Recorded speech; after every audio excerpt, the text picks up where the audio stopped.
ప్రార్థన చేసుకుందాం. పరలోకమందున్న ప్రేమ గల తండ్రి, మీ పరిశుద్ధ నామాన్ని బట్టి మహిమ ఘనత ప్రభావం చెల్లిస్తున్నాం. ఈ ఉదయకాల ఆరాధనలో తోడునందుకు మహిమ చెల్లిస్తూ మీ మాటలు నేర్చుకోనబోతుండగా విన్నవారై ఉండి మోసపుచ్చుకోకుండా మీ మాటల అనుసారంగా నడుచుకునే భాగ్యాన్ని ఇవ్వండి. యేసుక్రీస్తు నామాన ప్రార్థిస్తున్నాము తండ్రి, ఆమేన్. అందరికీ వందనాలండి. వీళ్ళరా, ఈరోజు ఒక మంచి విషయాన్ని ప్రభు సన్నిధిలో మనం నేర్చుకుందాం.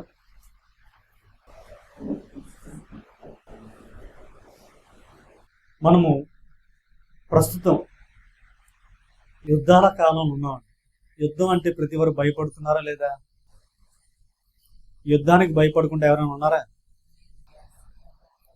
చూడండి, అమెరికా, ఇరాన్, ఇజ్రాయెల్ దేశానికి మధ్య జరుగుతున్న యుద్ధం, అమెరికా, ఇరాన్, ఇస్రాయేలీల యుద్ధాల మధ్య జరుగుతున్న దాని వలన కేవలం అమెరికా నష్టపోలేదు, అమెరికాకి వేల కోట్ల రూపాయల నష్టం కలుగుతుంది, ఇరాన్కి నష్టం కలుగుతుంది, ఇజ్రాయెల్కి నష్టం కలుగుతుంది. అసలు యుద్ధం ఎందుకు జరుగుతుంది? యుద్ధం వల్ల కలిగే నష్టాలు ఏంటి, లాభాలు ఏంటి, ఇవన్నీ మీ అందరికీ చాలా వరకు తెలుసు. అయినా ఒక్క రెండు మాటలు మీకు చెప్పి నేను ముందుకు వెళ్తాను. అమెరికా, ఇరాన్, ఇజ్రాయెల్ యుద్ధం వెనకతల రీజన్ ఏంటంటే, ఇరాన్ ఒక మొండి దేశం, అది ఎవరి మాట విందు. ఇరాన్ ఎలాంటిదంటే, దాని దగ్గర అణ్వాయుధాలు ఉంటే ఖచ్చితంగా దానికి నచ్చిన వారి మీద వేసేస్తుంది. గతంలో గల్ఫ్ వార్ అంటే ఒకటి జరిగిందండి 90s. ఆ గల్ఫ్ వారు ఇరాన్, ఇరాక్ మధ్య జరిగింది. ఆ యుద్ధమే కావచ్చు, తర్వాత ఆఫ్ఘనిస్తాన్, అమెరికా యుద్ధం జరిగింది, ఈ యుద్ధమే కావచ్చు. రీసెంట్గా రష్యా ఉక్రెయిన్ యుద్ధం చాలా నెలలుగా జరుగుతుంది, ఆ యుద్ధం వల్ల కావచ్చు. చాలా నష్టం అయితే మనం చూసాం. గల్ఫ్ వార్ వల్ల ఏం జరిగిందంటే, పెట్రోల్ ధరలు, ముడి చముడు ధరలు విపరీతంగా పెరిగిపోయి ఈరోజు పెట్రోల్ ఎంత పెరగడానికి కారణం ఒకనాట గల్ఫ్ వారే. దాని తర్వాత రష్యా ఉక్రెయిన్ యుద్ధం 2024లో స్టార్ట్ అయింది, 25 కొనసాగింది, 26 కూడా కొనసాగుతుంది. ఈ యుద్ధం మనకేం చేసిందంటే, ఆయిల్స్ ఏవైతే ఉన్నాయో, వంట నూనెలు, ఈ ఆయిల్ ధరలు విపరీతంగా పెరిగిపోయాయి.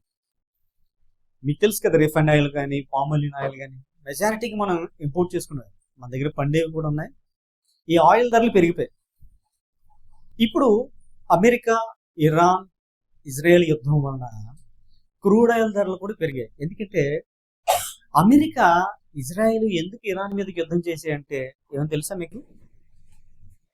అమెరికా ఇరాన్ యుద్ధం, లేదంటే అమెరికా ఇజ్రాయెల్ ఇరాన్ యుద్ధానికి సీక్రెట్ చెప్పండి. Very simple. అమెరికాకి ఇరాన్కి గతంలో చాలా శత్రుత్వం ఉంది, ఇజ్రాయెల్కి ఇరాన్కి శత్రుత్వం ఉంది. వాటి నిమిత్తం భవిష్యత్తులో వాళ్ళు పుంజుకుంటే మేము తగ్గిపోతామని ఇజ్రాయిల్ అనుకున్నాం. ఇజ్రాయిల్ నాశనం చేయడానికి ఇరాన్ మరి మిలిటెంట్ గ్రూపుల్ని, తీవ్రవాద సంస్థల్ని ఇజ్రాయెల్ మీదకి ఎగదవస్తుంది. ఏది? ఇరాన్. హతీల్ అని ఇంకొన్ని మిలిటెంట్ గ్రూప్స్ ఉన్నాయన్నమాట, హమాస్ అని. వాళ్ళందరికీ ఫండింగ్ ఇచ్చేది ఏదంటే ఇరాన్. దీనివల్ల ఏమవుతుంది, ఇజ్రాయెల్ ప్రజలు చాలా దీర్ఘకాలికమైన ఇబ్బందులు ఎదుర్కొన్నారు. హమాస్ మిలిటెంట్ గ్రూపుల్ని పాలస్తీనా ప్రాంతంలో ఉన్నందుకు చెదరగొట్టేసింది ఇజ్రాయెల్. ఇప్పుడు వాళ్ళు ఫండింగ్ చేస్తున్న ఇరాన్ మీద దృష్టి పెట్టింది ఏది? ఇజ్రాయెల్ దేశం. దాన్ని అడ్డుకోవాలంటే ఇజ్రాయెల్ వాళ్ళ ఉంది. అందుకే అమెరికా సపోర్ట్ కూడా తీసుకుంది. అమెరికా ఇజ్రాయెల్ యొక్క ఉచ్చులో పడిందని చాలా మంది అంటారు. అమెరికా ఎందుకు యుద్ధంలో ఇంట్రెస్ట్ చూపిస్తుందంటే, అమెరికా ఎందుకు యుద్ధంలో దూరిందంటే, అమెరికా పెద్దన్న పాత్రను పోషించింది గతంలో.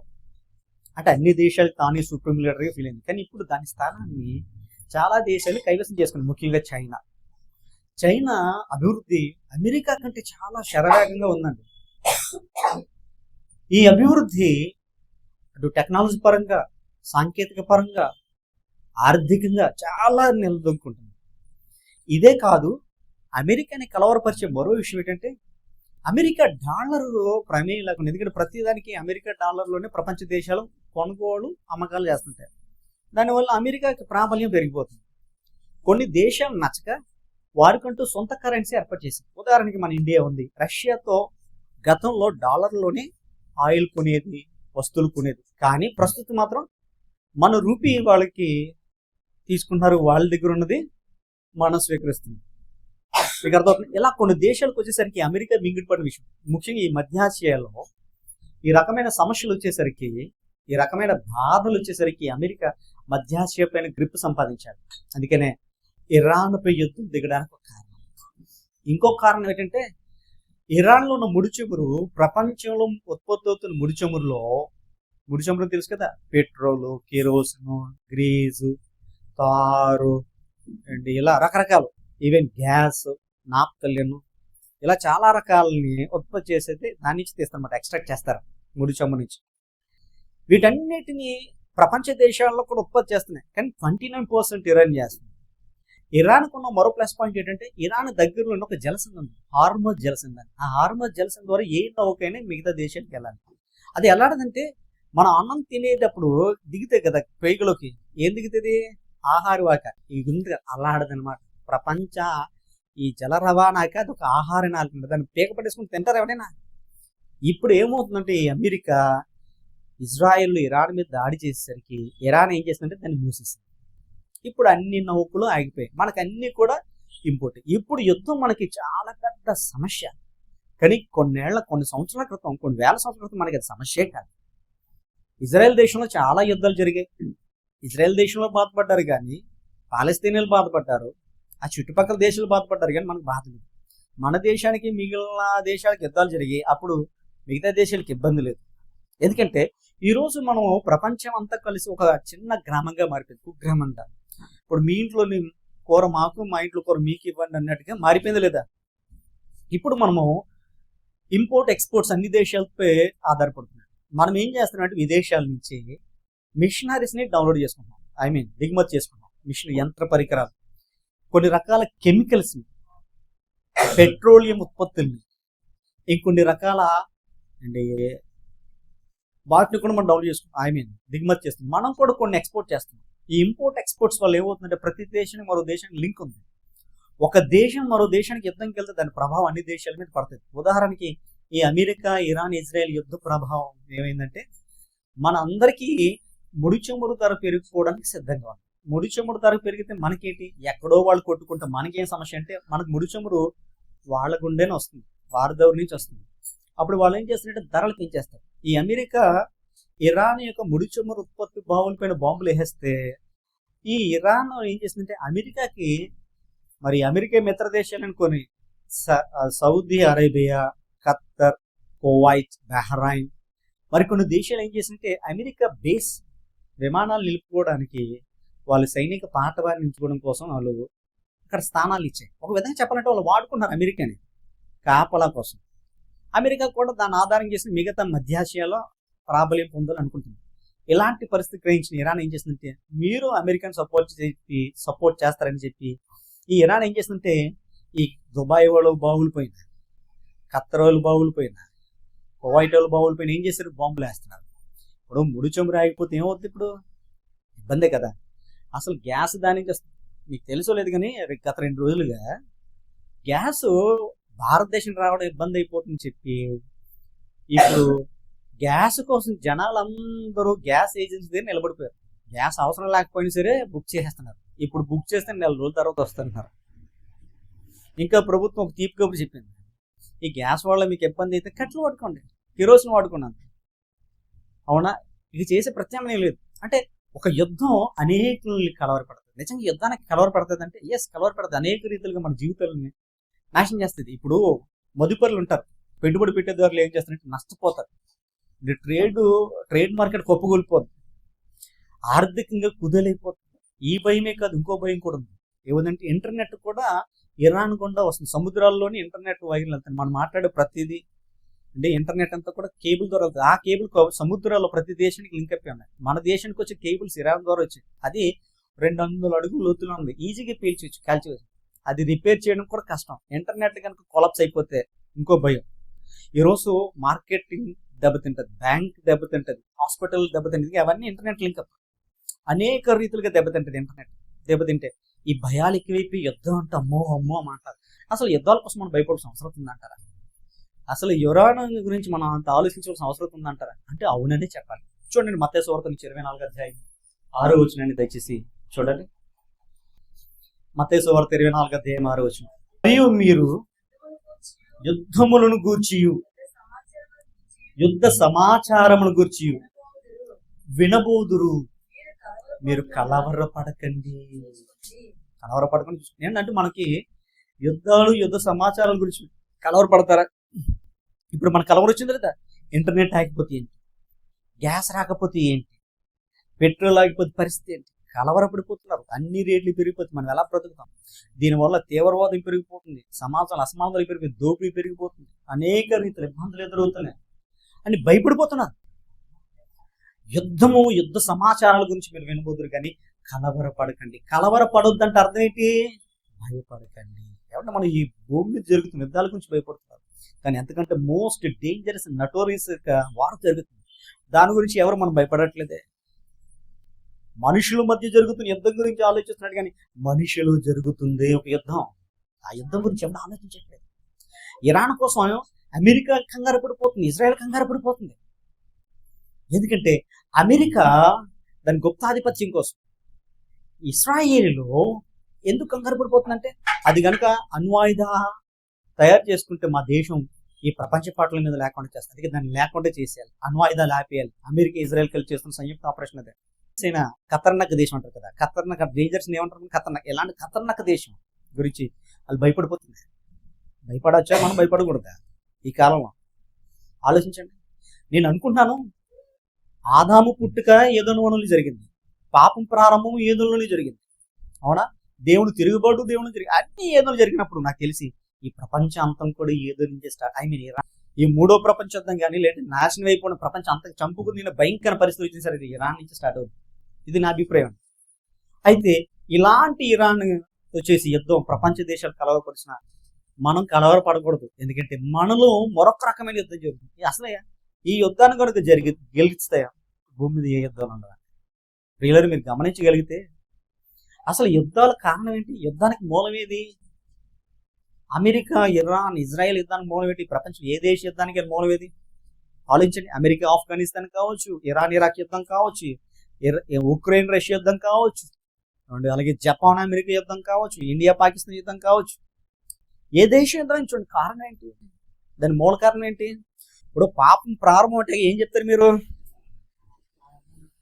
ఇదేనా ఏదోను మనం అవ్వా ప్రారంభం కదా.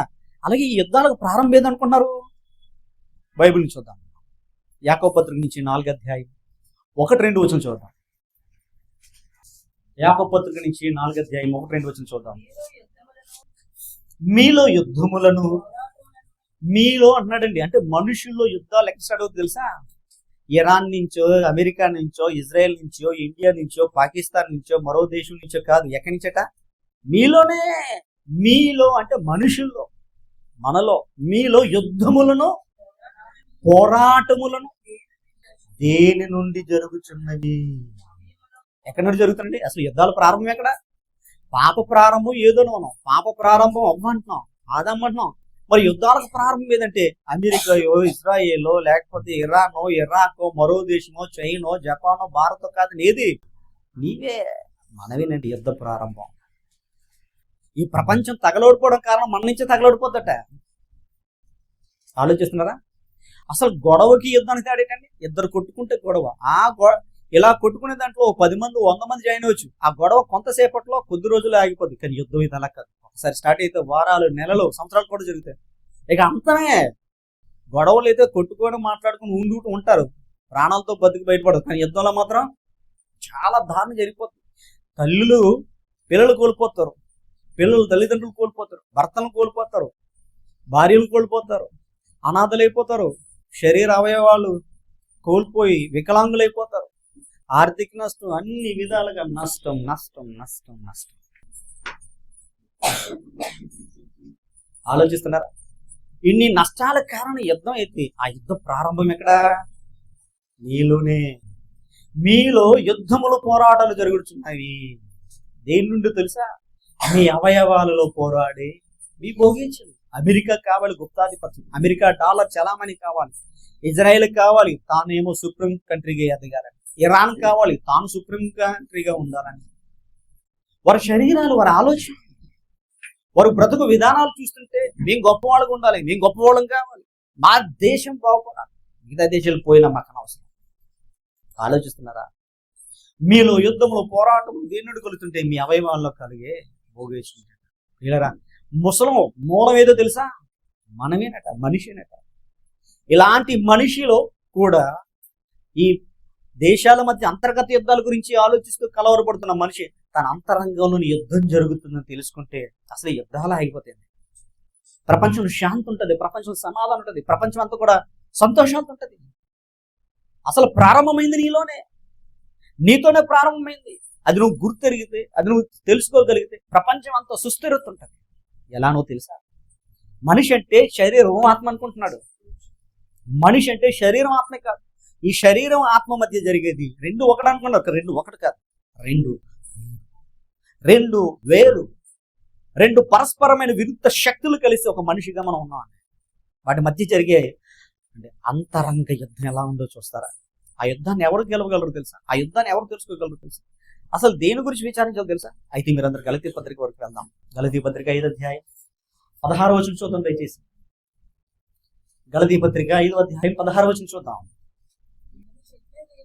నేను చెప్పినది ఏమనగా, మీరు ఆత్మ కదా, మీరు ఆత్మ శరీరమా? మీరు ఎవరు? మనం ఎవరండి? శరీరానివా ఆత్మవా? ఆలోచించండి. శరీరము ప్రాణం ఉంటుంది, దాన్ని జంతువులు అంటారు. శరీరము జీవం ఉంటుంది, దాన్ని ఏమంటారండి? జంతువులు అంటారు. కానీ శరీరం ఆత్మ అంటే వాడిని ఏమంటారు తెలుసా? మనిషి అంటారు. ఈ ఆత్మ లేకపోతే మనిషిగా పిలబడ్డు జంతువు అయిపోతాడు. ఆత్మ ఈ శరీరాన్ని బ్రతికిస్తుంది. ఆత్మ దేని బ్రతికిస్తుంది? శరీరాన్ని బ్రతికించట్లేదు. శరీరాన్ని బ్రతికించేది ఆహార పదార్థాలు కాదు, శరీరాన్ని బ్రతికించేది ఆత్మ. ఆత్మ లేకపోతే మరో శరీరాన్ని బ్రతికించలేదు. శరీరానికి కావాల్సిన ఆహార పదార్థాలు గాలి, నీరు ఎన్ని పెట్టినది బ్రతకదు. ఆత్మ జీవిస్తుంది.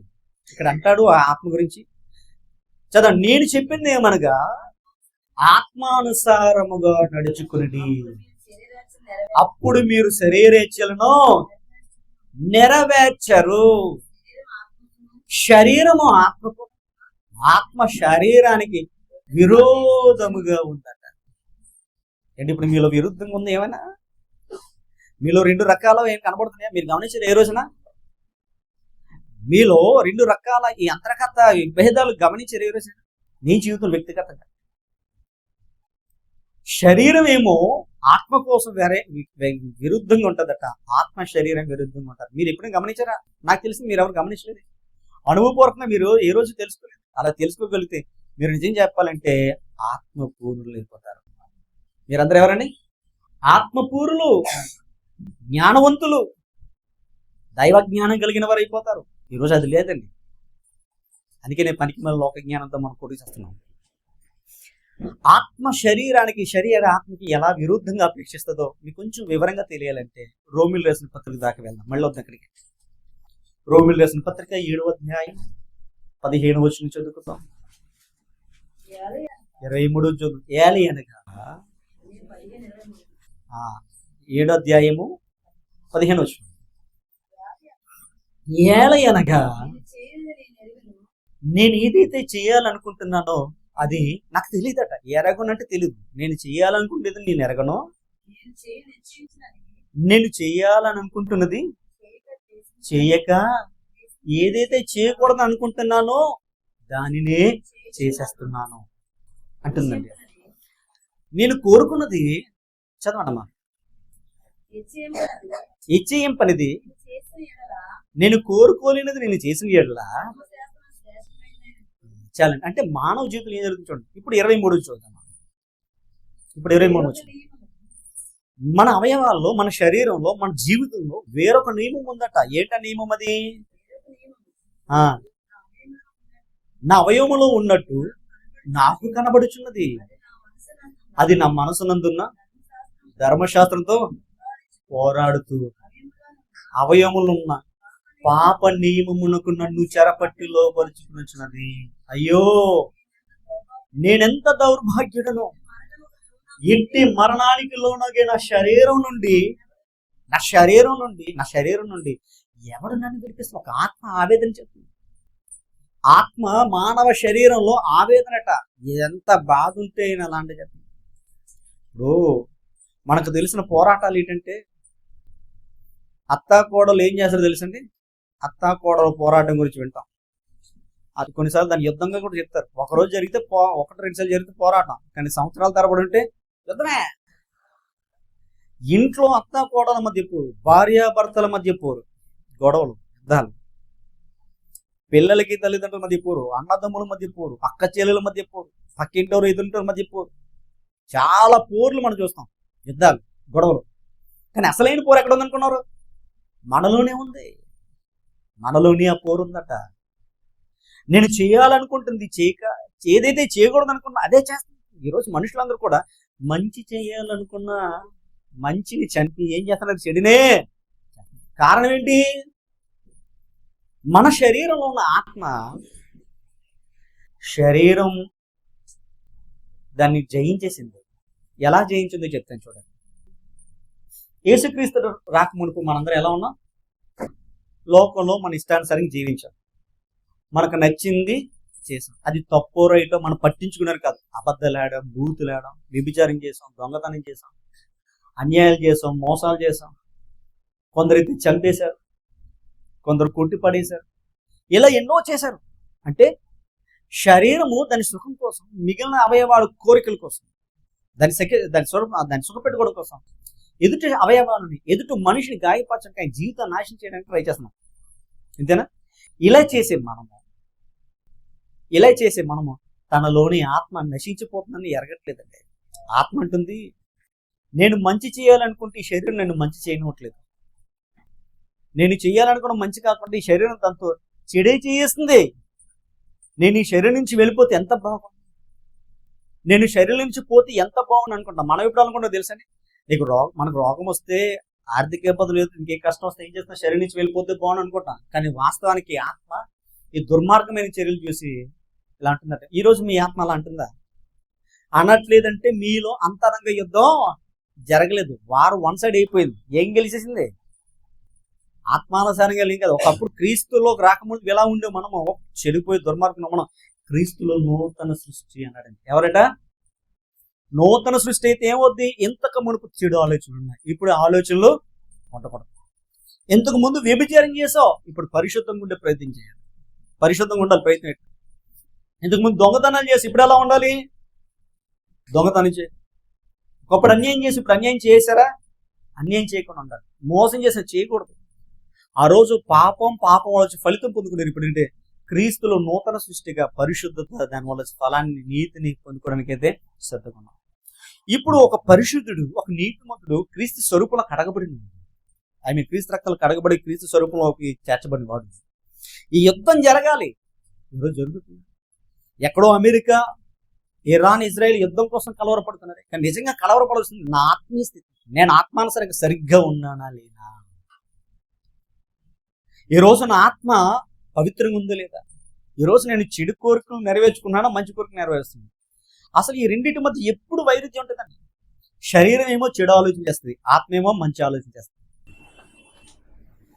ఇంతేనా? ఇదేమో అపవిత్ర కార్యాల వైపు ఎదురు చూస్తుంది శరీరము, ఆత్మ ఏమో పవిత్ర కార్యాల వైపు ఎదురు చూస్తుంది.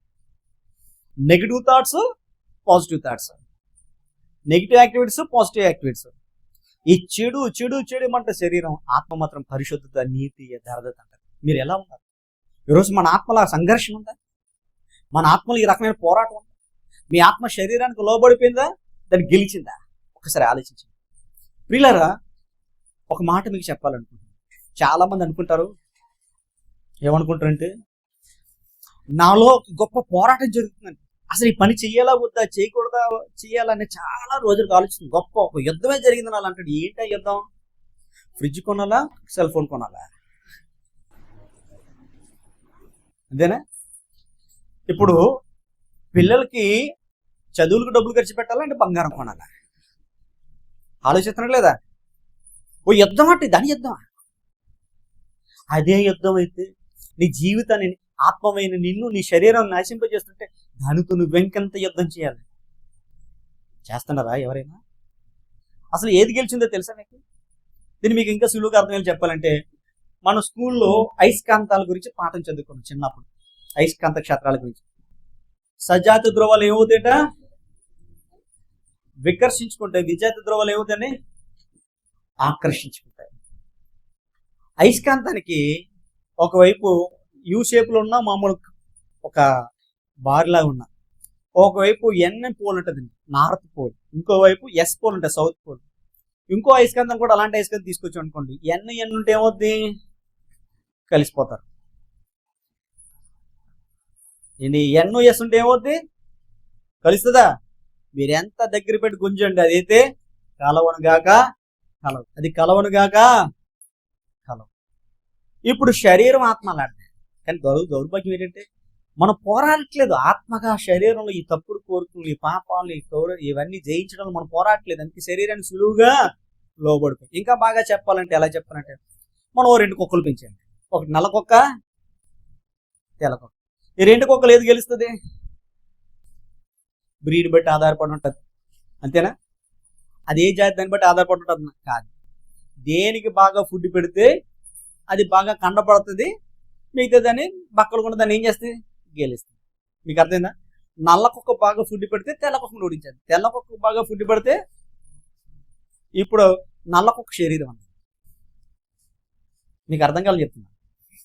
తెల్ల కుక్కని తీసుకున్నట్టు విశ్వాసపాత్రాలు కదా, అదేనా? నమ్ముతాం కదా, కుక్క అంటే నమ్మకం కదా, అందుకే దాన్ని పెట్టామట ఎగ్జాంపుల్.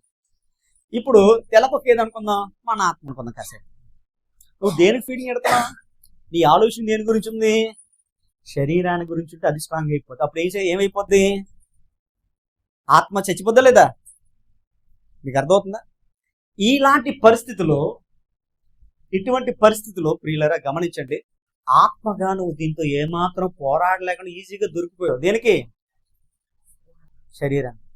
ఈ విషయంలో పాపాన్ని ఎదిరించే పోరాటంలో, ఈ పాపం ద్వారా కలిగే మరణం, దాన్ని ఎదిరించే పోరాటంలో, యుద్ధంలో మనుషులు ఎవరు గెలవలేకపోయారు. కానీ ఒకే ఒకరు గెలిచారు. ఎవరు? యేసుక్రీస్తు గెలిచలేదా? మనం రక్తం కారినంతగా పాపంతో పోరాటాలు గెలుపొందలేదు, కానీ మన కొరకు ఆయన ఏం చేశాట?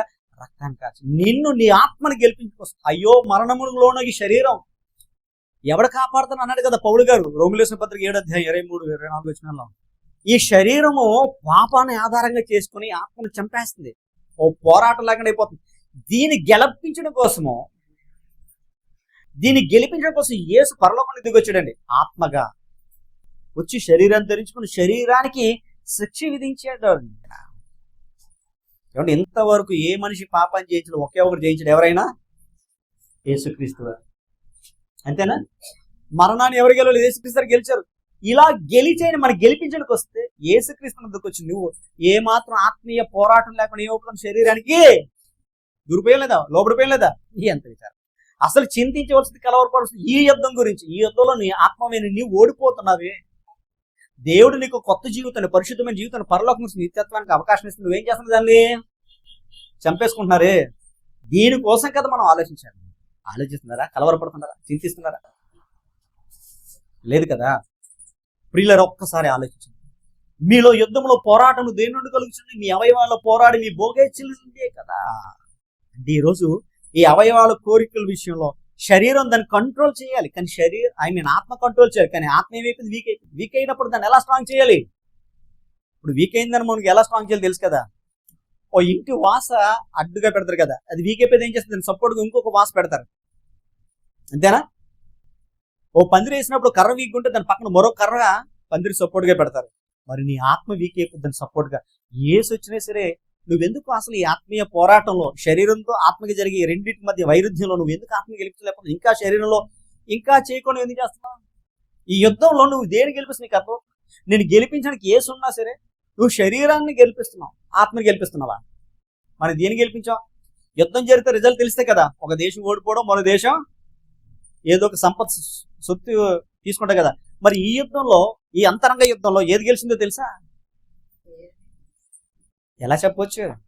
గలతీ పత్రిక 5వ అధ్యాయం. గలతీ పత్రిక 5వ అధ్యాయము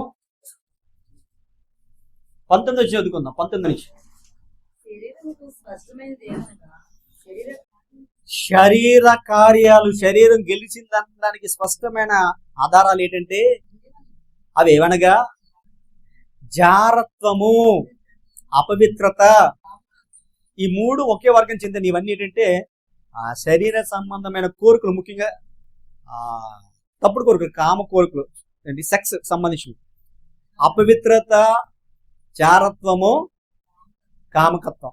చెడు చూపులు కావచ్చు, జాగ్రత్తను పెళ్లికి ముందు చేసే వ్యభిచారం అంటే సంబంధాలు, పెళ్లి తర్వాత పెట్టుకునే సంబంధాలు, అసలు ఆ సంబంధం కోసం ఆలోచించే విధానం, ఆ చూపు, దాని అంతటి ఇవే అనమాట. అపవిత్రత, జారత్వము, కామకత్వమును, విగ్రహారాధన, అభిచారము, ద్వేషమును, కలహము, మత్సరము, క్రోధములు, కక్షలు, భేదములు, విమతములు, అసూయలు, మత్తతులు, అల్లరితో కూడిన ఆటపాట. నేను మిమ్మల్ని అందరినీ అడుగుతున్నా, మీ ఆత్మకి శరీరానికి జరిగే యుద్ధంలో ఒక పరిశుద్ధుడిగా, దేవుడు కుమారుడిగా, కుమార్తెగా, నూతన సృష్టిగా మార్చబడిన ఆత్మమైన నీవైతే, యేసుని నమ్ముకున్న వారైతే, ఇప్పుడు మీలో ఈ కార్యాలు ఉన్నాయా? నాకు చెప్పకపోయినప్పుడు, ఎవరికి చెప్పకపోయినప్పుడు తెలుస్తుంది అనుకోండి, అది వేరే సంగతి. కానీ ఎవరికి చెప్పాలి? దేవుడికి చెప్పాలి. శరీర కార్యాలు తెలుసు కదా, ద్వేషం, అసూయ, కక్ష, కార్పణ్యాలు, క్రోధం, మత్తతులు, అల్లరితో నాటపాటు, కామకత్వం, కామ వికారమైన నడవడికి, దేవుడి కంటే సుఖానుభవంగా పెంచుకోవడం, దేవుడి కంటే ఎక్కువగా మనుషులు ప్రేమించడం, ఇవన్నీ విగ్రహారాధన కదా. ఇవన్నీ మనం శరీరం గెలిచాయి అని చెప్పడానికి కారణం. ఆత్మ ఏమైంది? నీ అంతరంగ పోరాటంలో ఓడిందని అర్థం. ఒకవేళ ఆత్మ కనుక గెలిచిన ఏమవుతుంది? క్రీస్తు సంబంధులు శరీరము దాని ఇచ్చలని సిలువకేసి విన్నారనిపిస్తుంది. నీ కోరికలు చంపుకోవడం కోసం మానవ ఆత్మను పాడు చేసి, అపవిత్రం చేసి, ఈ పరిస్థితులను అధిగమించడం కోసం పరిశుద్ధాత్ముడు వచ్చాడు కదా సహాయం చేయడానికి. ఆయన ఏం చేస్తాడు? ఆయన మనలోకి వచ్చి ఇంద్రియ నిగ్రహం గల ఆత్మ ఇచ్చాడు లేదా? అంటే మన ఇంద్రియాలు దాన్ని నిగ్రహించుకోవడం కోసం, ఆ తప్పుడు కోరికలు, తప్పుడు ఆలోచనలు, తప్పుడు భావాలు, తప్పుడు పనులు నియంత్రణ కోసం కదా పరిశుద్ధాత్మ ఇచ్చాడు. కాబట్టి ఇలాంటి సమయాల్లో ఈ శరీరం గెలిచింది చెప్పామంటే మనం ఓడిపోయాం అంతరంగంలో. దీని గురించి కలవరపడాలి, దీని గురించి విచారపడాలి. దీని గురించి మీరు విచారపడితే, కలవరపడితే ఏం చేయాలి తెలుసా? నేను మళ్ళీ స్ట్రాంగ్ అవ్వాలంటే ఏం చేయాలి? చెప్పాం కదా, ఓ పందిరి వీక్ అయితే కర్ర పెడతాం. నీ ఆత్మ వీక్ అయిపోతుంది ఈ పోరాటంలో. వాక్యం చదువు. ఏం చదవాలి? వాక్యం చదువు. మళ్ళీ అది ఏం చేస్తుంది? నేను నిలబెడతలేదా? అంటే వాక్యం మనిషిని బ్రతికిస్తుంది, చంపేస్తుందా? వాక్యం ఏమైనా ఉంది? నీ వాక్యము నన్ను బ్రతికించుచున్నది అంటారు. వాక్యం చంపదు, బ్రతికిస్తుంది. ప్రార్థన నీ బలహీనతలు అధిగమించిన దేవుడి దగ్గర ఏం చేస్తుంది? శక్తినిస్తుంది. అంతేనా? శక్తినిస్తుంది. ఇంకో మాట చెప్పాలా? ఇదిగో దేవుడితో సహవాసము నేను ఈ లోకానికి, దుష్టత్వానికి, చెడుకు దూరంగా ఉంటుంది. నువ్వు ఎక్కడున్నా 24 గంటలు లోకానికి తిరుగుతుంది, 24 నీ ఆలోచన తిరుగుతుంది. మరి నువ్వేం జయించినట్టు? ఇలా అయితే జయిస్తావు లేదా? జయించడానికి మరి మీకు సిద్ధంగా ఉందా లేదా? ఆత్మను కనుక మీరు చంపుకుంటే, శరీరంకి ఆత్మకి విరుద్ధంగా ఉంటాయి కదా. శరీరానుసారం శరీర విషయాల మీద మనసు పెడతారు, దైవుని గురించి ఆలోచించారు, పర సంబంధమైన వాటి మీద దృష్టి పెడతారు. కాబట్టి శరీర సంబంధం దృష్టి పెడతారు. కాబట్టి వాళ్ళు ఏం చేస్తారంటే ఎప్పుడు సమస్యలు వండుకోకుండా సంతోషంగా సమాధానంగా ఉంటారు. శరీరానుసారం ఏం చేస్తారు? ఇబ్బంది పడతారు లేదా? కాబట్టి మీరు ఇప్పుడు ఎలా ఉన్నారు ఆలోచించు. ఈ అంతరంగ యుద్ధంలో మీరు దేనికి గెలిపిస్తున్నారు? ప్రియులరా, ఒక మాట మీకు చెప్పబోయే ముందు, అసలు యేసుక్రీస్తు ప్రభువారు నిన్ను గెలిపించడం కోసం తాను చనిపోయాడు. నీ ఆత్మీయ పోరాటంలో, నీ ఆత్మని గెలిపించడం కోసం తాను చనిపోతే, చనిపోయిన మరింతగా చంపేసినాడు ఎవరో? బతకలేసారు కదా, పోరాటం చేస్తే నీకు మరో జీవితాన్ని ఇస్తే, ఉన్న జీవితాన్ని కూడా మరలా శరీరం లోకానికి ఏం చేశారండి? సమర్పించేసి మళ్ళీ చచ్చిపోతున్నారు. ఈ అంతరంగ పోరాటాలు ఎవరైతే గెలుపుతారో వాడే అపవాదం జరిగే యుద్ధంలో గెలుస్తారండి. మీకు తెలుసా విషయం? ఇప్పుడు మనం చేయవలసిన పోరాటము అమెరికా ఇరాన్ మీదకి చేయవలసిన యుద్ధము మిసైల్తోనో బాంబులతోనో కాదండి. దేంతో తెలుసా? అసలు ఇజ్రాయెల్ ఇరాన్ మీద చేయవలసిన యుద్ధం దేంతో తెలుసా? ఆయుధాలతో కాదు, అంతరంగం ద్వారా జరిగే విషయాలతో యుద్ధం జరగాలి. అసలు అలా అంతరంగంలో జరిగే యుద్ధం ఎవరైనా చేయగలరు? అది చేసేవరైనా గెలిచారా? అంతరంగ పోరాటంలో ఎవరైనా విజయం సాధించారా? అలా విజయం సాధించి ప్రపంచానికి ఎవరైనా మాదిరిగా ఉన్నారంటే ఉన్నారు. ఎవరు లేరు అనుకున్నారు? చూడండి ఒక వాక్యం. కొరింథీ పత్రిక, 2 కొరింథీ పత్రిక 10వ అధ్యాయం, కొరింథీయులకు రాసిన 2వ పత్రిక 10వ అధ్యాయం 3వ వచనం. మేము శరీరధారులమే నడుచుకుని, అంటే మనం శరీరంతో ఉన్నాం కాబట్టి శరీరానుసారం నడుచుకోవాలి, తప్పదు. ఇంకా మనము శరీరధారులమే నడుచుకునిచున్న ప్రకారము యుద్ధమైతే చేయకూడదట. దేవుని నమ్ముకుని పిల్లలు అంతరంగ పోరాటం గుర్తెరిగిన వారు, దేవుని నమ్ముకుని పరిశుద్ధంగా నూతన సృష్టిగా ఏర్పరచబడిన వారు, చేయబడిన వారు ఎవరట? మన పోరాటము శరీర సంబంధంగా నడుచుకుంటున్నా, శరీర సంబంధంగా యుద్ధం చేయము. మా యుద్ధోపకరణములు శరీర సంబంధమైనవి కావు. శరీర సంబంధం అంటే ఎలాంటి యుద్ధోపకరణాలు? చూడండి, అమెరికా ఇరాన్, ఇజ్రాయెల్ ఇరాన్ యుద్ధంలో జరిగే మాట మీకు చూపిస్తాను. ఎలా జరిగిందంటే యుద్ధము, అమెరికాని దెబ్బతీయడానికి ఇరాన్ వాడు ఒక 25 లక్షల రూపాయలతో డ్రోన్లు తయారు చేసింది, ప్లాస్టిక్ డ్రోన్. ఆ డ్రోన్లు ఏంటంటే కొన్ని కోట్ల రూపాయలు తయారు చేసి పెద్ద పెద్ద మిసైల్లా కనబడుతుంది రాడార్ వ్యవస్థలో. వాడు దాన్ని వదులుతున్నాడు ఎక్కడికి? అమెరికా స్థావరాలు ఉన్నాయి కువైట్ మీదకి, బహ్రెయిన్ మీదకి, దుబాయ్ మీదకి, ఖత్తర్ మీదకి వదులుతున్నాడు. ఇంతేనా? అప్పుడు అమెరికా వాడు ఏం చేస్తున్నాడంటే, అమెరికా బేస్ క్యాంపుల మీద వాడు వదులుతుంటే ఈ అమెరికా వాడు ఏం చేసాడు, కోట్ల రూపాయలు ఖరీదు చేసి ఒక్కొక్క మిసైల్ ఒక్కొక్క లక్ష రూపాయలు ఖరీదు చేసి దాని మీద వదులుతున్నాడు. ఎవరు నష్టపోతారు ఎక్కువగా? ఖరీదు ఏదైతే అదే కదా. మీకు ఎలా చెప్తా, ఇప్పుడు భార్యాభర్తల మధ్య చిన్న చిన్న గొడవలు వస్తాయి. ఆ గొడవ కొన్నిసార్లు పెద్ద అవుతుంది. ఈవిడ ఏం చేస్తే కోపంతో పాటు అని చెప్పి ఒక అట్లకర్ర పని ఇసురుతుంది, బుర్రమే చిన్న గంట వస్తుంది. అట్లకర్ర ఖరీదు ఎంత? మా 5 10 రూపాయలు, 30 రూపాయలు, 50 రూపాయలు, 100 రూపాయలు అనుకున్నాం. ఆడు కోపం వచ్చింది, నువ్వు ఇలా చేస్తావా అని ఏం చేసినట్టే సెల్ గట్టి వేసి కొట్టాడు. దాని కాస్ట్ ఎంత? సెల్ 20 30 వీళ్ళు అంతేనా? ఎవడు నష్టపోయాడు? శరీర సంబంధమైన యుద్ధంలో నష్టమే జరుగుతుంది, అంతేనా? ఆత్మ సంబంధమైన యుద్ధంలో నష్టం జరగదు. ఎందుకంటే ఆయుధాలు శరీర సంబంధమైనవి కాదు కదా. ఆయుధాలు ఎలా ఉంటే తెలుసండి? ఆత్మ సంబంధమైన ఆయుధాలు ఎలా ఉంటాయి? మేము శరీరదారులే నడుచుకుని ప్రకారము మేము శరీరానుసారం యుద్ధం చేయము. మా ఆయుధాలు శరీర సంబంధమైనవి కావు, దేవుని ఎదుటి సాతాను కట్టిన దుర్గంలో పడజోయ జాలనంత శక్తి కలిగినవి ఉన్నట్టు. ఏంటి ఆయుధాలు? విశ్వాసము, ప్రేమ, విధేయత, వాక్యం, ఎందుకంటే ఇంపార్టెంట్, ప్రార్థన. ఆయుధాలండి ఇవన్నీ. ఎలాగో తెలుసా? అసలు యేసుక్రీస్తు వారిని చంపడానికి ఎంతమంది సైనికులు వచ్చారు? వాళ్ళందరి మీద యేసుక్రీస్తు వారు ఏమైనా కత్తులు దూసారా? విల్లులు వేశారా? బాణాలు వేశారా? యేసు ఏ యుద్ధం చేసి చెప్పి ఆయన ప్రపంచంలో గొప్ప నాయకుడిగా అనుకుంటున్నారు? మీకు తెలుసా? యుద్ధం చేసేవారు ఏ దేశం తరఫున యుద్ధం చేస్తే ఆ దేశంలో నువ్వు మా కోసం అనేకులు చంపినందుకు, నువ్వు చచ్చిపోయినందుకు ఒక అవార్డు ఇస్తాం, గొప్ప వీరుడని అవార్డు ఇస్తాంటారు. ఈ అవార్డు కోసం కొంతమంది చచ్చిపోతారు అనుకోండి కాసేపు. ఏ దేశమైనా కానివ్వండి, దేశంలో చచ్చిపోయాను అనుకున్నాం. ఇంకొన్నిసార్లు ఏం జరిగి తెలుసు, ఈ దేశాల మధ్య యుద్ధాన్ని ఎవడైతే ఆపుతాడో ఆడుకో ఇంకో అవార్డు ఇస్తారు. అవార్డు ఏంటిది? నోబెల్ పీస్, నోబెల్ శాంతి బహుమతి. మీకు తెలుసా? నోబెల్ శాంతి బహుమతి దేశాల మధ్య యుద్ధాలను ఆపేవారు, అంతర్జాతీయ గొడవలు ఆపేవారికి నోబెల్ శాంతి బహుమతి ఇస్తారు. దానికోసం పాపం అమెరికా ప్రెసిడెంట్ ట్రంప్ చాలా ట్రై చేసింది 2025లో. నేను రష్యా ఉక్రెయిన్ యుద్ధం, వాళ్ళిద్దరిని పిలిచి మాట్లాడాడు. మళ్ళీ బాంబులు వేసుకున్నారు, యుద్ధం ఆపాను అన్నాడండి. నేను యుద్ధం ఆపేశాను, ఆ తర్వాత మిగిలిన ఆఫ్రికా ఖండంలో కొన్ని యుద్ధాలు అయిపోయాను, నాకు పీస్ బహుమతి ఇవ్వండి అన్నాడట. నువ్వు వెళ్ళిపో, నీకు పీస్ బహుమతి లేదు, నీ జట్టు పీస్ అన్నట్టుగా నోబెల్ పీసులు ఆయన చేసి పక్కన పెట్టేశాడు. నీకు అర్థమవుతుందా? అలా పక్కన పెట్టేస్తే ఇప్పుడు ఈయన యుద్ధానికి వెళ్ళాడు, ఇప్పుడు ఈయన శాంతి బహుమతి అట. యుద్ధం చేస్తే ఒక బహుమతి, ఒక అవార్డు, యుద్ధాన్ని ఆపితే ఒక అవార్డు ఉంది. ఇవన్నీ కాదండి, అసలు శిష్యులను రివార్డ్ అవార్డు ఏదంటే యేసు ప్రభు వారు. పాపాన్ని జయించడానికి ఆయన మళ్ళీ పాపం చేయలేదు. జనరల్గా మనం ఏం చేస్తాం? ముళ్ళని తీయడానికి ముళ్ళే ఉపయోగిస్తాం కదా. యేసుక్రీస్తు లాజిక్ అప్లై చేయండి. పాపాన్ని తీయడానికి పాపం చేసి అందరూ పాపాన్ని ఆపుతారు అంటే, ఎవడొకడు వచ్చి ఊరి మీద పడి అందరు నాశనం చేస్తే వీడు వెళ్ళి అవతల ఊర్లో అందరూ నాశనం చేస్తారు. ఇది పరిష్కారమా? అది గెలవడమా? కాదు. పాపానికి పాపం పరిష్కారం, రక్తాన్ని చిందిస్తే మళ్ళీ రక్తం చిందిన పరిష్కారం కాదు.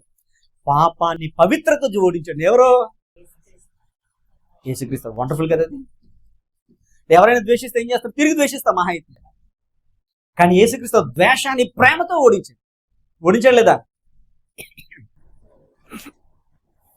ప్రపంచం అంతా మనుషులు తమకు ఏదైనా చేస్తే ఏం చేస్తారంటే ఆక్రోషం పెంచుకుంటారు. కానీ ఇతరుల మనుషుల పట్ల దయ చూపించడం ద్వారా ప్రజల హృదయాన్ని గెలిచాడు ఎవరో? యేసుక్రీస్తు. ఈ ప్రపంచంలో అందుకే ఆయన మరణాన్ని జయించాడు, పాపాన్ని జయించాడు, అందరి హృదయాలు జయించాడు లేదా? ఏమంటే యుద్ధం చేసేవాడు గొప్పవాడా, యుద్ధం ఆపేవాడు గొప్పవాడా? చెప్పండి. యుద్ధం చేసేవాడు గొప్ప, యుద్ధం ఆపేవాడు గొప్పవాడా? ఎందుకని? యుద్ధం వల్ల ప్రాణ నష్టం, ఆస్తి నష్టం, అనేక విధాల నష్టం. కానీ యుద్ధం ఆపితే అనేక ప్రాణాలు మేళ్ళు లాభం కలిగిస్తారు. రైట్? అంతేనా? అందుకనే వాడిని గొప్పగా సన్మానిస్తారు. యుద్ధం ఆపేవాడు గొప్పడు. అసలు యుద్ధమే రాకుండా చేయాలనుకున్నాడు దేవుడు, ఇంకెంత గొప్ప. ఆయన ఏమో తెలుసా? అసలు మీలో యుద్ధాలు ఎక్కడ స్టార్ట్ అవుతున్నాయి? మీ అవయవాలు పుడుతున్నారు. ఆయన మీ అవయవాలు పుట్టే కోరికలు, మీ అవయవాలు పుట్టే తప్పుడు ఆలోచన, దాన్ని అణుచుకోవాలంటే నీలోనే పెట్టాను ఆత్మ. నువ్వు ఆత్మానుసారంగా ఆలోచిస్తే నీ శరీరం నువ్వేం చేస్తావు? కంట్రోల్ చేస్తావు. శరీరాన్ని కంట్రోల్ చేయగలిగితే, నిన్ను నువ్వు నిగ్రహించుకోగలిగితే, నిన్ను అంటే సమాధానపరచుకోగలిగితే, ఇంకెవరితో గొడవకెళ్తావు? ఎవరిని మీద ఆక్రోషంతో కోపంతో వస్తే వాళ్ళతో నువ్వు కయ్యాన్ని కాలు దిగుతావా? యుద్ధం చేస్తావా? యేసుక్రీస్తు వారి మీదకి అంతమంది దండయాత్ర చేసిన దండెత్తి లేదా?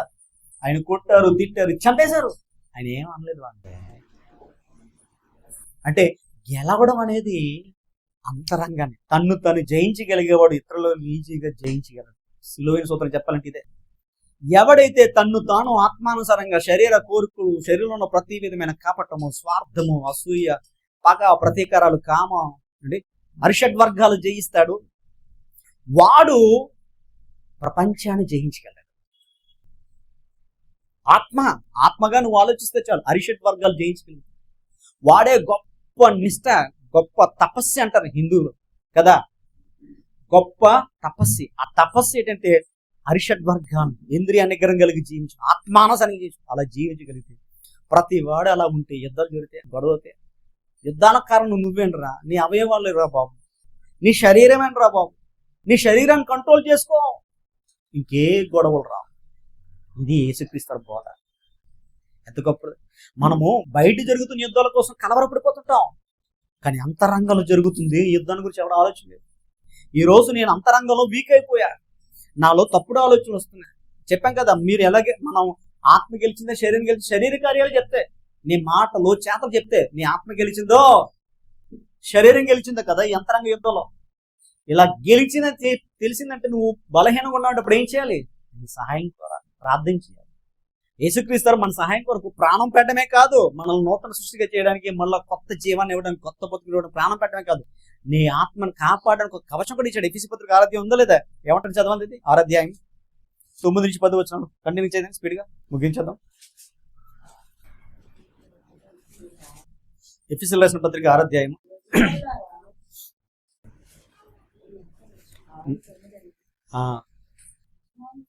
దాని ముందు మాట శరీరం దేవుడిచ్చి సర్వంగా కవచం మాట చదవండి.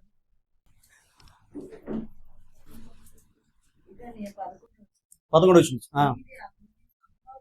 మీరు అపవాది తంత్రములు ఎదిరించుటకు నిలబడి శక్తి గలవారగినట్లు దేవుడిచ్చి సర్వంగ కవచము. సర్వంగ కవచం అంటే శరీరాని కోసం కాదండి. కవచం దేనికి కవచం? ఇది ఆత్మకి. ఆత్మ శరీరాన్ని దాని కోరికలు చేయించడం కాదు, ఈ శరీరం కోరికలు రావడానికి కారణం అపవాది. ఎవరు? అపవాది. దాని అగ్ని బాణాలని చల్లార్చడానికి, దాని నుంచి తప్పించుకోవడం కోసం కూడా కవచాన్ని ఇచ్చేటట్టు దేవుడిచ్చి సర్వంగ కవచం ధరించుకోండి. అనగా మనం పోరాడినది శరీరులతో కాదు, కానీ ప్రధానంతోనూ, అధికారులతోనూ, అంధకార సంబంధులకు, లోకనాథులతో పోరాడుతుంది. ఆకాశ మండలమందున దురాత్మల సంబంధం మనం పోరాడుతుంది. ప్రియులరా, కొరింథీ పత్రిక 10:13 చదువుకున్న ఒక వాక్యం, 2 కొరింథీ చదువుకున్న కదా ఇందాక వాక్యం ఏముంది? అది మేము శరీరదారులమే నడుచుకుంటున్నాను, మేము శరీరానుసారానికి యుద్ధం చేయండి, మా యుద్ధోపకరణం శరీర సంబంధం అయితే నావు అంటాడు. అంటే ఎలా యుద్ధం జరుగుతుంది? ఈ ప్రపంచానికి అపవాదం ఏం చేసింది తెలుసండి? సృష్టికర్త ఎవరో తెలియకుండా చేసింది. నీతి అంటే తేలికం చేసింది, సత్యం అంటే తేలికం చేసింది, ప్రేమ అంటే తేలికం చేసింది. దాని బదులు ప్రేమకు బదులు ద్వేషాన్ని, సత్యానికి బదులు అసత్యాన్ని, జీవానికి బదులు ఏమండి శాపాన్ని ఈ ప్రపంచం అంతా వెళ్లివేసింది. ఈ రోజు సువార్త ప్రకటించడానికి వెళ్తుంటే మీరు మా ప్రాంతానికి రావద్దు. చాలా మంది టీచర్లు చెప్తున్నాను, గవర్నమెంట్ టీచర్లు. నేను సువార్త ప్రాంతం విజిట్ చేయడానికి వెళ్ళండి పర్వతపురం సరౌండింగ్ లో. ఆ కొరపుట్ల లైన్లోకి వెళ్తుంటే అక్కడ గవర్నమెంట్ టీచర్లేట మత బోధన చేస్తున్నారు. ఇగో మనము సృష్టికర్త దేవుడు కాదు, ఇక్కడ ఉన్నాయి రకరకాల సృష్టికర్త మరిపించి మరో రకమైన టీచింగ్ చేస్తున్నాడు వాళ్ళు. ఎవరైనా సృష్టికర్తను చెప్పడానికి వస్తే, రక్షణ గురించి చెప్పడానికి వస్తే మీరు తృణీకరించండి. ఇవన్నీ ఏంటిది? ఇది అపవాది వారి ఆలోచనలు విషయంతో నింపేసింది. ప్రజల యొక్క ఆలోచనలు దేవుడికి వ్యతిరేకమైన కాలకొట్ట విషయంతో నింపేసిందండి. ఏది? అపవాది. అది దేవుడి వెలుగు కనబడదు, దేవుడు సత్యం వినబడవద్దు, దేవుడు జీవనం గ్రహించుకునేవద్దు. ఎక్కడికి వెళ్తే అక్కడ వ్యతిరేకత వస్తుంది. ఇలాంటి సమయాల్లో మన యుద్ధం ఏం చేయాలి? సువార్త చేయడానికి వెళ్ళే వారిని కొడుతున్నారు, తిడుతున్నారు. వాళ్ళు చేసే యుద్ధం భౌతికమైంది, కానీ మనం చేసే యుద్ధం అలా. అపవాది వాళ్ళకి కోట్ల కట్టేసింది. అప్పుడు మనం ఏం చేయాలి? అంతరంగాన్ని గెలిచేవాడు ఎలా పోరాడదు తెలుసా? వాళ్ళు ద్వేషించిన ప్రేమతోనే వారికి సమాధానం ఇస్తాడు. వారు మనపై దౌర్జన్యం దిగినా సరే సహనంతోనే వారికి మన సమాధానం ఇస్తాడు. ఇదే అంతరంగంలో ఆత్మానుసారమైన జీవితం. ఈ పోరాటంలో గెలిస్తే ఎవరికి మహిమ వస్తుంది? సృష్టికర్తను చూపించడం. ఏంటి? మన యుద్ధం అనేది రెండు రీతులుగా ఉంది. ఒకటి, మనలో మనము శరీరానికి ఆత్మకి విరుద్ధంగా ఉన్నదాన్ని ఆత్మను గెలిపించాలి, మొదటిది. ఇది అంతరంగం. ఇంకొకటి ఏంటంటే అంతరంగంలో జరిగే యుద్ధం అపవాది మనుషుల ఆలోచనలు చెడగొట్టింది. ఇప్పుడు వాళ్ళతో మనం ఫైట్ చేయవలసిన కత్తులతోనూ, శుతులతోనూ, మిక్సర్లతోనూ, అంటే లేకపోతే బయోలాజికల్ వెపన్స్ తో కాదు. చేయాలి. ఎలా చేయాలంటే అంతరంగం ఉందన్న ఐడియాలజీ మీదనే. ఈరోజు మనుషులందరూ చెడుపడం కారణం విషపూరితమైన ఆలోచనలు కదా, భావజాలమే కదా. ఈ ఐడియాలజీ మీదనే మనం ఫైటింగ్. అంటే మానసికమైనదే మన ఫైటింగ్, అని భౌతికపరమైనది అయితే దీని గెలవాలనే ఈ శరీరాన్ని అయితే కంట్రోల్ చేయలేదా? ఆత్మ విషయమై గెలుపొందేవాడు మాత్రమే, ఆత్మలో గెలుపొందేవాడు మాత్రమే అవుతాడట.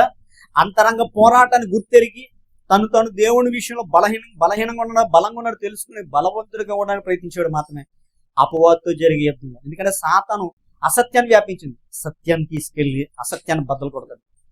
అబద్ధాలు వ్యాపించింది సైతాన్ని. లోకంలో మనుషులు మనం నిజాన్ని తీసుకెళ్లి అబద్ధాన్ని ఆ కోటలు బీటల వారిలో కొట్టలుద్దా? ఆలోచించండి. ఈ ప్రపంచంలో ద్వేషం నింపేసింది. ఆ ద్వేషాన్ని ప్రేమతో విచ్ఛిన్నం చేయాలి. ఇదే మన పోరాటం. ఇది చేయాలంటే మా యుద్ధోపకరణలు అంటాడు కదా, అంతరంగ సంబంధమైన, ఐడియాలజీ పైన, మానసిక సంబంధమైన, మనసు సంబంధమైన పోరాటం. నాలో చాలా పోరాటాలు ఉన్నాయి. ఏంటి పోరాటం? ఏ లేదు, శరీరం కోసం ఆరాటాలు అవన్నీ.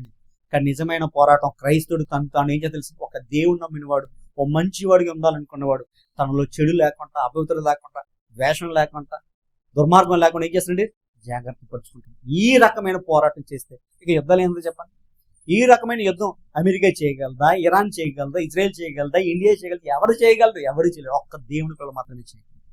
ఈ ప్రపంచం అందుకేనండి, ఇది భౌతిక సంబంధమైన యుద్ధాలు చేసుకుంటారు. మీరు భయపడకండి, మీకైతే అంత రాదు. ఎందుకంటే మన కాపాడేవాడు ఎవరున్నారు? దేవుడు. ఆలోచించండి. మన సహోదరులు కొందరు బెహ్రైన్లో ఉన్నారు. ఆయన గ్యాస్ స్టేషన్ పనిచేస్తుంది, ఆ పక్కనే బాంబు పడిందంటే పాపం నిద్ర లేదని.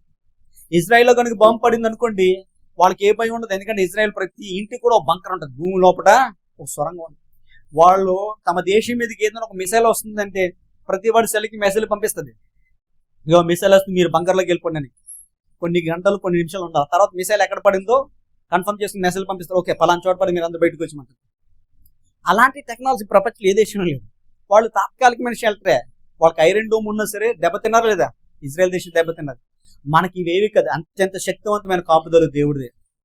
ఆ దేవుడు కాపుదలు మనకు కావాలండి. అంతరంగ సంబంధమైన పోరాటానికి గెలవండి. శరీరాన్ని దాన్ని ఏం చేయాలండి? ఓడించండి. అలా ఓడిస్తే నీ మీద ఎంతమంది ద్వేషం చూపిన, ఎంతమంది నీకు నచ్చకపోయిన వాళ్ళందరూ నువ్వు ప్రేమతో గెలిచేయండి. ఎందుకంటే మనల్ని మనం గెలిచేవాడు దేన్ని గెలవగలమా లేదా? అలా గెలిచే వరకు ఉండాలని, అంతరంగ సంబంధమైన యుద్ధం మీద దృష్టి పెట్టాలని, దాంట్లో గెలుపొందడానికి ఎప్పుడు మనకు సాయం చేసి దేవుడు తోడునని ఇది మరొకండి. ఈ రోజు చెక్ చేసుకుని మీ కార్యాలు బట్టి మీ ఆత్మ గెలిచిందా, శరీరం గెలిచిందా తెలిసిపోతుంది. ఇప్పటికైనా శరీరానుసార క్రియలు ఉంటే ఆయన సన్నిధిలో వేడండి. ప్రార్థన మీ బలహీనతలు అధిగమించేస్తుంది. ఆయన మాటలు బట్టి శక్తివంతం అవ్వండి. దేవుడితో సహాయం చేయండి. మీరు ఎప్పుడు గొప్పవారు ఉంటారు. ప్రార్థన చేసుకుందామా?